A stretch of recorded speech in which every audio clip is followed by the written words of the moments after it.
አሰላሙ አለይኩም ወረህመቱላሂ ወበረካቱ። ውድ የዩቲዩብ ተከታታዮች እንዴት ናችሁ? ሁሉ ሰላም ነው? ከኔ ጋር ሁሉ ሰላም ነው አልሐምዱሊላህ። እንግዲህ ዛሬ ሶስተኛ ክፍላችን ነው የዚህ ርዕስ የግጥም ርዕስ ሶስተኛ ክፍል ዛሬ እንደሚከተለው አቀርበዋለሁኝ። ከቃሉ አመሳክሩ የሚለው የግጥም ርዕስ ክፍል 3 ዛሬ ይቀጥላል ገጽ 11 ላይ እና ለምታበረታቱኝ እህት ወንድሞቼ በሙሉ ልባዊ ምስጋና ይድረስላለሁኝ። ቀጥታ ወደ ግጥሙ ገባለሁኝ። ክፉ ሲገጥማችሁ መከራን ታገሱ፣ ጥቃትን በጥቃት እንዳትመልሱ፣ የማይጠይቃችሁ የሥራ መዝጋቢ የማያደላውን የፍጡር መጋቢ፣ ከህዋስ የራቀ ምስጢርን አዋቂ አንድ አላህ ነውና የሁሉ ጠባቂ የሁሉ ጠበቃ አንድ አላህ ነውና የሁሉ ተብቃቂ። ታላቅ ህግጋቱን አልቃችሁ አስቡ፣ በተውሂድ አቂዳ ነፍሳችሁን አስውቡ። በቁርአን ተማሩ ወደ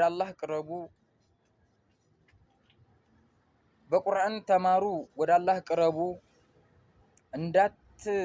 እንዳትቀሩ መና ከኃጢአት ታቀቡ።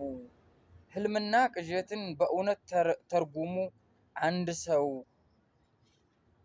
ሰው ይለካል በተግባር አቋሙ። እንግዳ ስብከትን በጆሮአችሁ አትስሙ፣ በአሳሳች ስዕሎች አቅራቢያ አትቁሙ። ዝምድናችሁ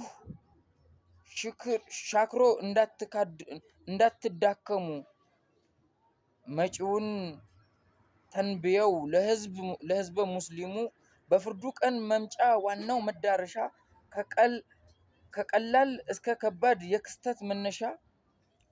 ሙስሊማትን ኋላ እንዳይጎዱ፣ ነገሮች ከየት ወዴት እንዴት እንደሚሄዱ እንዳትዘነጉ። ይችን ቀን ስታዩ ታገሱ በኢባዳ ምንም ብትሰቃዩ። ኑሮ ለአብዛኛው ሲከብድ በዱንያ፣ አላህን ታገዙ ሙእሚን በንያ። በውስጥ ብርሃናችሁ ሩቅ ተመልከቱ፣ የመኖር ጭላንጭል ሲታይ ምልክቱ። ከፊት ወደ ኋላ ሳትዞር ጀንበሪቱ፣ ከመታገዝ በፊት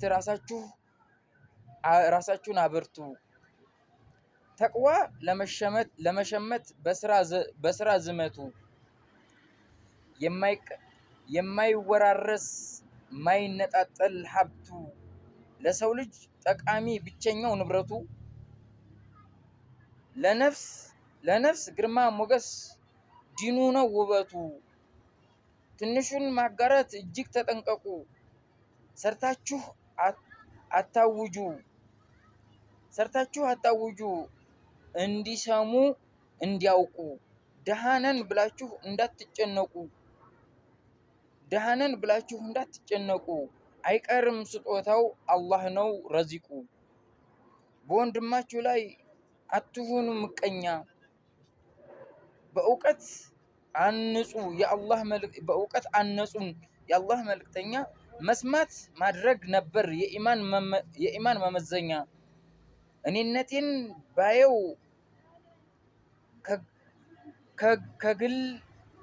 ከግል ማጀቴ፣ ከአቻዬ መብለጥ ሆነብኝ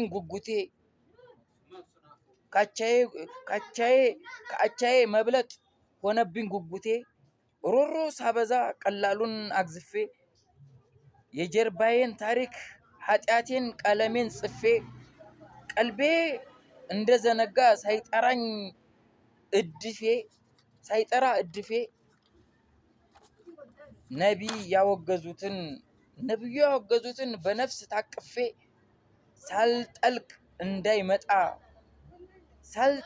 ሳልጥል እንዳይመጣ ትልቁን እንቅልፌ ጎራዬን እንድለይ እንዲረጋጋ ኢማኔ የዱንያን ግኝቶች ሳይቀለውጥ አይኔ ተጠያቂ ሳልሆን ከቀብር ስገባ ከሪሙ ጌታዬ ታረቀኝ በተውባ ከሁሉም አብልጬ አንተን እንድፈራ ከሐራም እንድታቀብ ከይርን እንድሰራ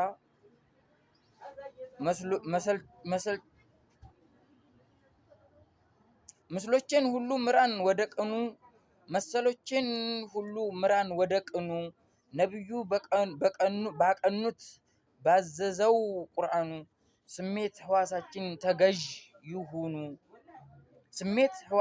ተገዢ ይሁኑ ቂያማ ተቃረበች ደረሰች ዘመኑ ተፈራርቆ ታየ ውርጭና ቆፈኑ የአላህ ከባድ ድርጊት ፍርዶች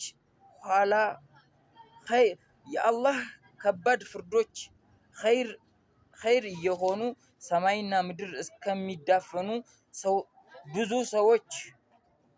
ብዙ ሰዎች በኑሮ እየተፈተኑ ውሎና አዳራችን ባንተ ተወሰኑ በሜዳ እየሮጥን መስጊድ ባዶ ሆኖ ድንገተኛ እልቂት እየተበሰረ የጀመርነው ትቶ ሳይቋጭ እየቀረ ገብቶ ሳይተርፍ ስንት እየከሰረ ስንቱ እየከሰረ ማን አየ ራሱን ቆሞ እያስቀበረ። ቀጣዩን ክፍልና ኢንሻአላህ ቀጣዩን አንድ ገጽ አለች ያችንና ስለ ሙሉ ማብራሪያ አብሬ መለቅ ይሆናል ኢንሻአላህ። ወሰላሙ አለይኩም ወራህመቱላሂ ወበረካቱ።